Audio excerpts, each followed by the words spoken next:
Yesterday, we mentioned that Clinton Portis and many other NFL alum were charged and indicted on a healthcare fraudulent scheme against the NFL. We didn't know much about it yesterday. We just knew that the news came out. And we knew anytime you try to fraud billionaires, probably not good news. We asked Todd McComas about it yesterday, who was a private detective for 20 years in the Indiana State Police. I asked him to dig into it a little bit. Todd, if you could enlighten us and the folks what Clinton Portis and the other boys are potentially facing in this fraudulent healthcare scheme they had going. It's definitely not looking good, Pat. Okay. Not for those boys. Right. Clinton, along with 11 other former NFL players, were indicted federally. So that's a big deal. There were over 20 FBI field officers working in conjunction with each other on this investigation. What does that mean when there's 20? That means that one particular office got into it. They're like, oh, this is too big. We need somebody else. And then that escalated to 20 different federal offices? Or is this strictly because billionaires aren't happy about it? Well, I think it has a lot to do with anytime billionaires start crying somebody took something from me, It gets a lot of attention, obviously. Yep. And then also I assume all 11 players were spread throughout the country, and this is all happening digitally. I told you before, like fraud, we used to call it a paper case. It's not a case you want to be a part of because if you do something wrong, it's all on paper. This is now a digital case in this area. So everything that you did wrong is captured digitally, either through a text or a fax or a digital submission through the app or website. So all these claims, all these people involved, it's perfect evidence, right? So what we said yesterday, now, it is alleged that they were filing false claims to the NFL to get money back reimbursed. So they were saying we needed to buy this, and they would charge it to the NFL and their healthcare system, and then they would get cash back. Then they would say we need this, and then the NFL would like file it. Okay, good. Here's your money back. And they were saying sometimes they were getting 30 to 40 grand a pop, which escalated to 11 different players doing this for millions and millions of dollars against the healthcare system. And you said it was a paper crime yesterday. You said if they got indicted, this is all tracked. This is not good for them. This is easy to see whether or not they did or didn't do it. Yeah, I mean, you like to give everybody the benefit of the doubt, but in a case like this, like I said, it's all there. It's a clear. These are very clear-cut cases. You either did it or you didn't, and I have evidence of it digitally. I can pull all these records and show what you did, and that's what's going to happen here. I'd assume $3.9 million in claims. $3.4 million of that was paid out in reimbursement. So you had two ringleaders, right?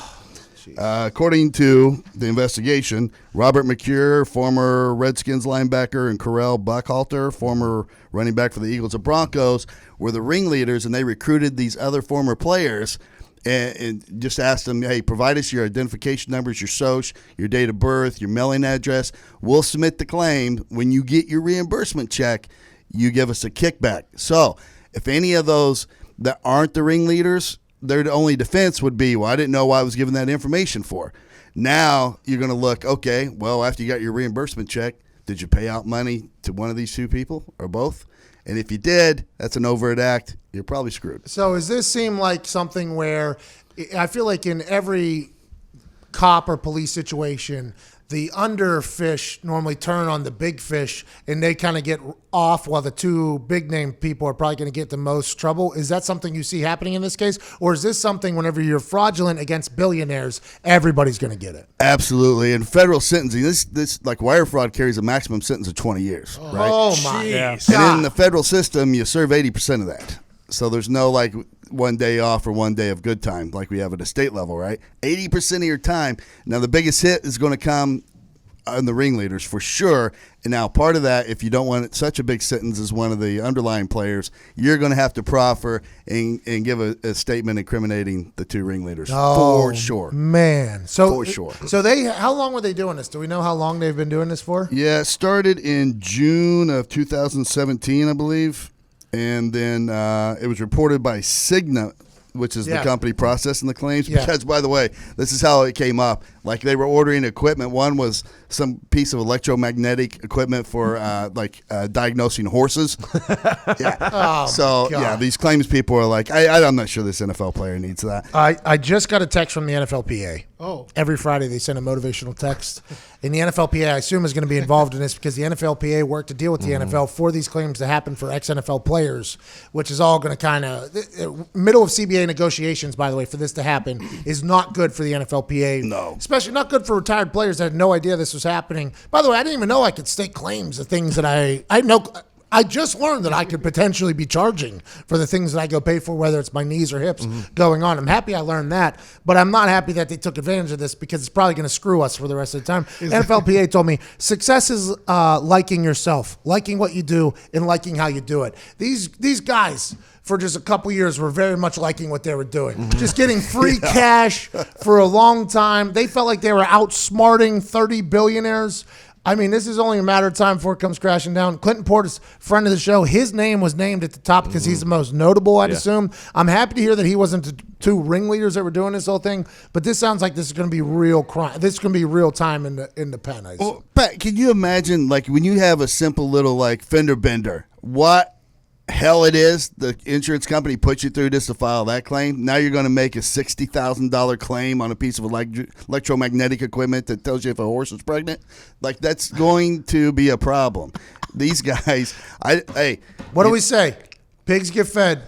Hogs get slaughtered. That's really how it goes. Anytime you see locked up abroad or anything else, they always have a good thing going, and then they just try to do it too much. Here it is for horse pregnancy stuff. So layman's terms, they were saying with fake invoices that they were purchasing this equipment, and they were giving those fake invoices to the insurance company to be reimbursed when they never actually bought that equipment. Is that correct? Yeah, that's what the ringleaders were doing. So you gave your identifying information to them. They created the claim and submitted it on your behalf.